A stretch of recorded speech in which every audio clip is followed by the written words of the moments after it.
Hi friends, ఈరోజు నేను చేయబోయే రెసిపీ క్యారెట్తో పప్పు. ఆరోగ్యకరమైన రుచికరమైనది.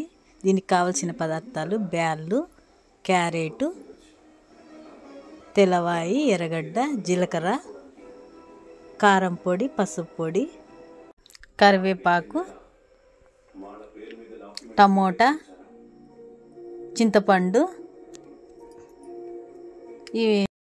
ఉప్పు ఇవన్నీ తీసుకొని కుక్కర్ పెట్టుకొని కుక్కర్లోకి బ్యాళ్ళు, క్యారెట్, టమోటా, చింతపండు, జీలకర్ర, పసుపు, కారం పొడి అవన్నీ వేసుకొని తగినన్ని నీళ్లు పోసుకొని, పిల్లలకు క్యారెట్ తినరు కాబట్టి దీంట్లో పప్పులోకి వేస్తే అవి వేసినట్లు కూడా తెలియదు కాబట్టి పిల్లలు తింటారు, హెల్తీగా ఉంటారు. అందుకే నేను ఇలా చేస్తున్నాను.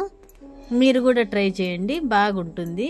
పిల్లలు కూడా క్యారెట్ వేసినాం అనేది కూడా తెలియకుండా తింటారు. ఇప్పుడు 3 విజిల్స్ వచ్చే వరకు స్టవ్ మీద కుక్కర్ని పెట్టవలను.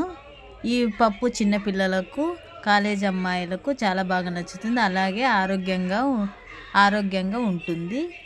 క్యారెట్ ఫ్రై చేస్తే ఎక్కువ మంది తినరు కాబట్టి నేను మా పిల్లల కోసం ఇలా తయారు చేస్తాను. క్యారెట్ ఉండేది కూడా వాళ్ళకు తెలియదు, అందుకోసము మీరు కూడా ఇలా చేసుకోండి, బాగుంటుంది. ఒకసారి ట్రై చేయండి. పప్పు ఉడికే తరికే తాలింపు కోసము ఎర్రగడ్డలు, తెల్లవాయిలు, ఆవాలు, జీలకర్ర, కరివేపాకు తయారు చేసుకోవడం జరిగింది.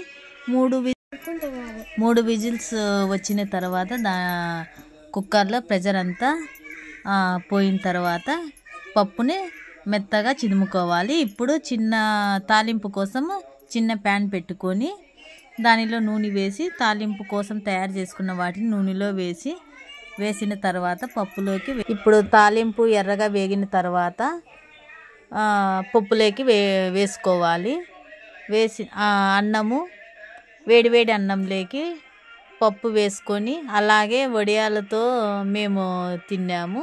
చాలా రుచిగా ఉంది. మీరు కూడా ట్రై చేయండి, చాలా బాగుంటుంది. అలాగే కామెంట్ కూడా చేయండి బాగుండేది లేనిది. Thanks for watching my video. Please do like, share, subscribe. Thank you friends. ఒక్కసారి మీరు ట్రై చేయండి.